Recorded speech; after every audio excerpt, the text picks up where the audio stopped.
Welcome to Coffee with Viking. I am Mike. Cheers.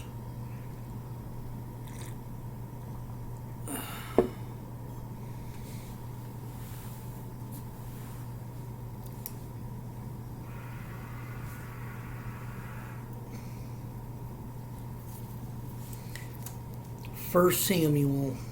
Here comes the kings. God is Israel's king. At least he is during the nation's early years, while the Israelites get settled in Canaan.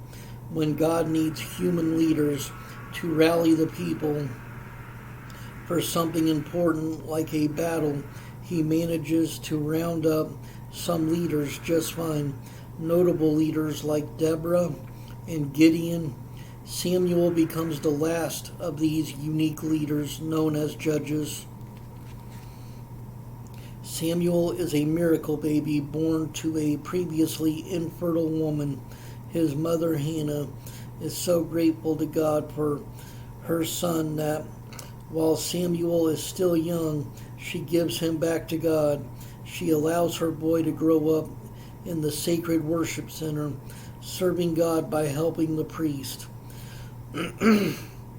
Samuel becomes both a spiritual and political leader.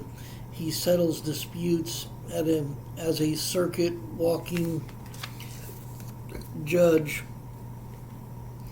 He represents the people before God as a priest, and he delivers God's messages to the people as a prophet. Yet in Samuel's old age, the Israelites worry that his bribe-loving sons will take the reins. So they insist on Samuel picking a king for them. Samuel feels rejected, but God comforts him by explaining that the people aren't rejecting Samuel, they're rejecting God as their king. Samuel anoints a donkey herder named Saul as Israel's first king. Saul proves himself a gifted military leader, but he disobeys God by performing rituals reserved for priests and by stealing possessions from a defeated enemy. Saul loses God's support, depression sets in, and begins to take control of him. When David, as a young shepherd, kills a Philistine champion named Goliath in one-on-one mortal combat, the Israelites cheer him as a hero. Saul grows insanely jealous, decides to kill David, and spends much of his energy and resources trying to hunt down David instead of trying to build up his nation. Saul's story ends on the battlefield in suicide. Philistines overrun his forces, killing 3 of his sons, and rather than be taken alive, Saul falls on his own sword. On this side note here, price tag for a king. Samuel tries to talk the Israelites out of adopting a monarchy. He said kings come at a high price. Each king would demand from the citizens: 1. Sons to fight in his army and farm his fields. 2. Daughters to do his household chores such as making meals and perfume the best fields, farmlands, and orchards confiscated for royal use, and 3rd, 1/10 of all the crops and livestock as taxes. The main point: Israel insists on having kings like other countries, even though God warns against it. The writer of this book is unknown. 1st and 2nd Samuel were originally one book about a century before Jesus was born.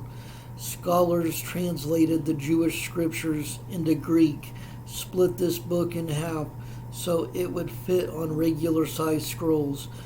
The combined books of Samuel feature stories that spin around 3 people: Samuel, Saul, and David. but the stories were apparently compiled by someone who lived at least half a century after David. That's because the book often refers to the Israelite people by country names used after the nation split into the competing kingdoms of Israel and Judah.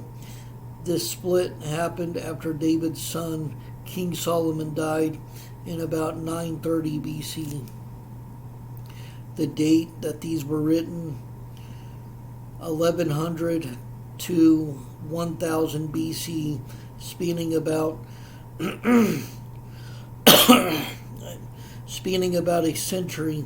The stories start with the prophet Samuel's birth a few years before 1100 BC, and they end with King Saul's death a little before 1000 BC, and the location was Israel.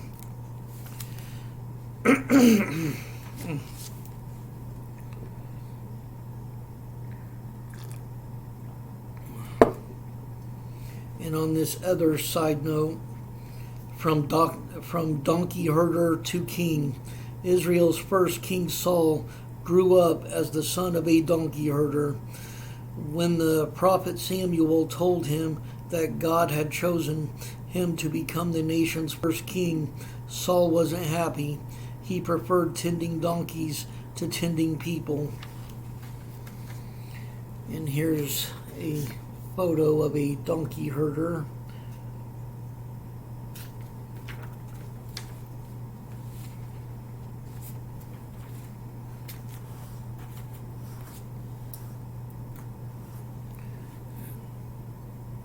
Stay blessed. Stay caffeinated. Much love.